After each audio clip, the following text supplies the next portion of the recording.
Hey! Stax, see, that's the cat door he ripped out. That's a new one. We just got about a week ago. Stax. I can't take that prey drive out of him, but I can certainly give you the fundamental obedience to manage the situation. All right, so now you're gonna work on the final, which is the leave it. Leave it. Leave it. Good.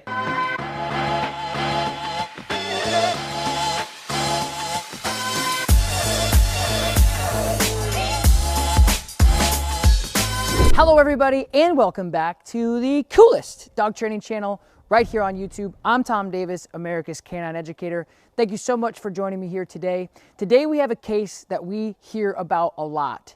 We have a dog that is chasing a cat. It's a new addition to the family, and obviously it's creating a ton of stress within the household. So as you guys know, I've done a lot of these cat and dog integrations, and we've been really successful in the past, and I'm hoping we can do that here today.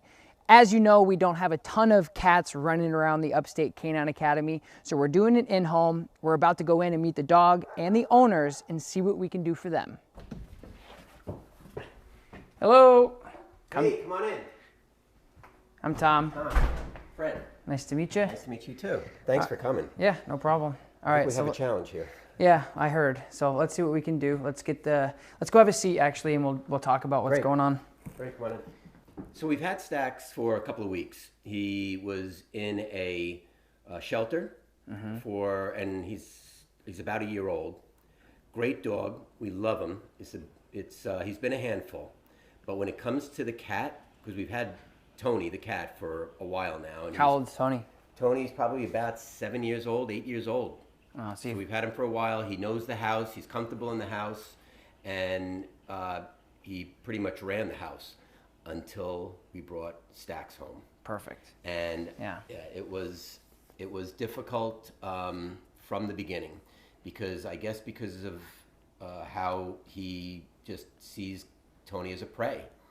And no matter what we do, no matter how we interact with the dog, there is just no way Stax will just feel comfortable around Tony. So what does he do? Does he like chase him? Is he try to hang? He chases him, and he chases him with a lot of vengeance, with this ire that he just wants to. I don't think he would, because he has cornered him a couple of times. Yeah. Or once actually, that he kind of got a little out of hand, and he didn't go after him and try to kill him. You just think it's a game. I'm hoping it was a game, and I hope it is a game, but it's gotten to the point where it's a bit scary, because we just don't want anything to happen. We're trying to get the two of them to cooperate and live in the house in peace. Okay. Hey.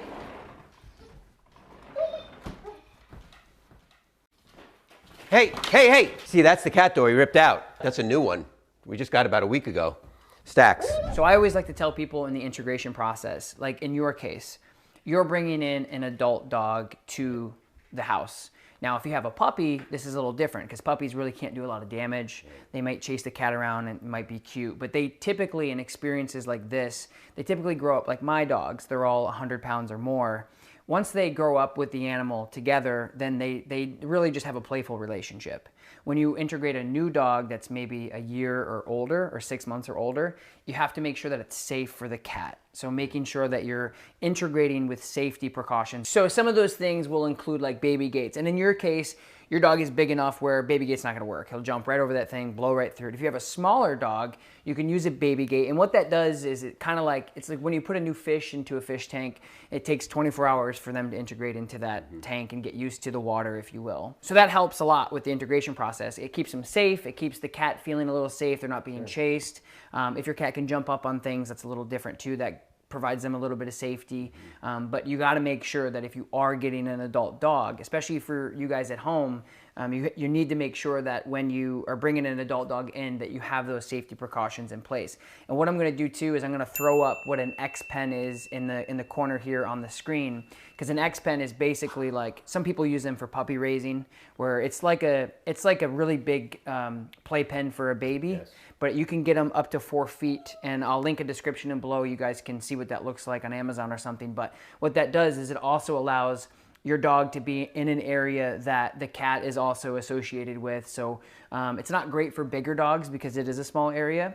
But if your cat is really comfortable with being in spaces that are smaller as well, you can put your cat in there and just kind of integrate them that way. That way it's a really safe bet and you don't have to worry and stress so much that nothing's gonna happen to the cat. Right. So what I'm gonna do is we're gonna grab Stax, we're gonna get him in here, and I'm gonna go over some of these really key fundamental principles of obedience that really helps with this.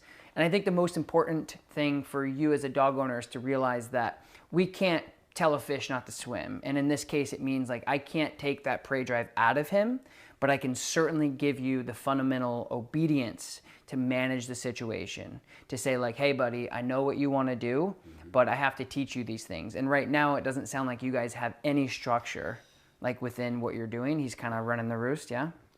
He is. Like I said, if we don't take certain precautions, it's Right. going to turn into a Yeah. bad thing. So the obedience portion is not only going to help you guys with managing this dog-cat situation and helping them integrate, but it's also going to be an outstanding way for you guys to get to know each other. And it's great obedience anyway. I mean, everybody should have the control. And what you'll see also too is this will transfer to your life. You have friends over, you have family over. Right. It is cute when a dog comes up and says, hey, I love you, but it's not going to be cute when they're jumping and they're barking, they're overstimulated, they're darting out the door. You really want to make sure that everything that you do with your dog is structured, and that way you want them to be a dog, be funny and cute. But when you say, hey buddy, I need a little bit of focus here, you need to be able to do that. So these exercises are going to be crucial across the board, not only for the dog in the cat situation, but just across the board with your relationship with the dog. Oh, I know. Sit. Good boy. I know. Boy. Good boy. I know. I know. Okay. Okay. Stax, come. So the three things I like to teach dogs for this type of stuff is very basic. The place command, the recall, which is the come command, and then the leave it command. So the place command is basically a targeted area like this bed here that we have set up. So it could be a bed, it could be a cot, anything other than the ground.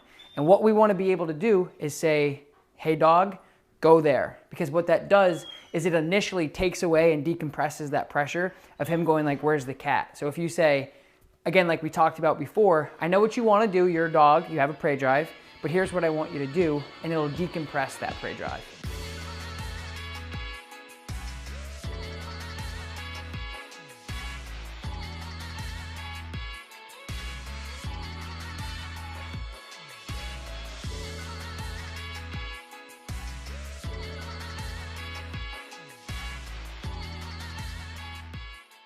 So what the recall does is exactly how it sounds. So when he's out searching for the cat and Tony's kind of running away and hiding, you can recall him to you, which will then allow you to also decompress that hunt drive, that prey drive, and basically break the attention of him constantly frantically looking for the cat.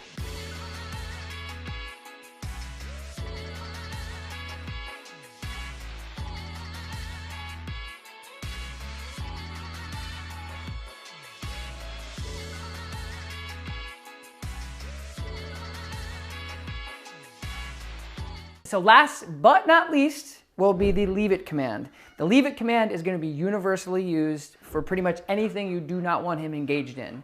That's going to come at the very end when we bring Tony out. Hopefully we can get him out of his scared place, and we can then say, hey Stax, leave it, and then for him to disengage off of Tony to redirect his attention. All right, so this is Tony. So we're going to really practice the leave it command.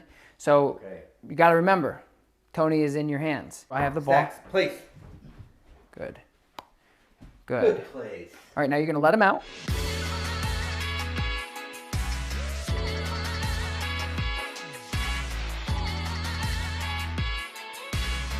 All right, guys, it's time for the final moment where we're actually going to get Tony the cat out. Wait. And we're going to...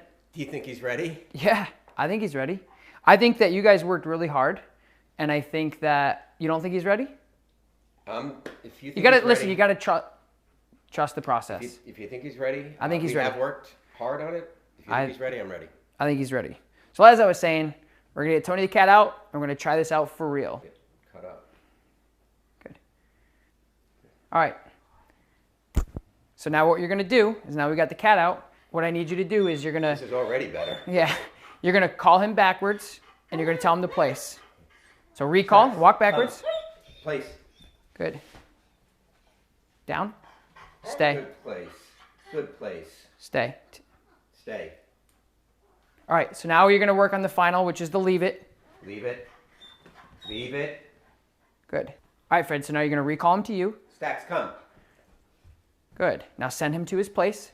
Stacks, place. Oh, Good. Stacks, place. Good. So now what I want you to do is, Good leave. Stacks. Good leave. Leave it. Good boy. Good boy. okay, now Good boy. Christine, why don't you just get up and just walk that way, and he's gonna follow Christine and the cat. Tell him to leave it. Leave it. Good. Let him out a little bit. Let him out a little bit. Break. Break. Good. Stop. Nope. Got to let him out. So we got to do a recall. Okay. Okay. So we'll do it again. So put him back. Stacks, place. So you let him out, have him here, and we're going to do that whole process again. Okay. Stacks, break. Good. Let him go. Hold. Recall him. Stacks, come. Good. Come. Stacks, place. Good. Wonderful. So see how nice that is? Wow, that's great. Yeah. So it's a little better than getting dragged to the cat door every time. Hey, hey, hey! Stacks!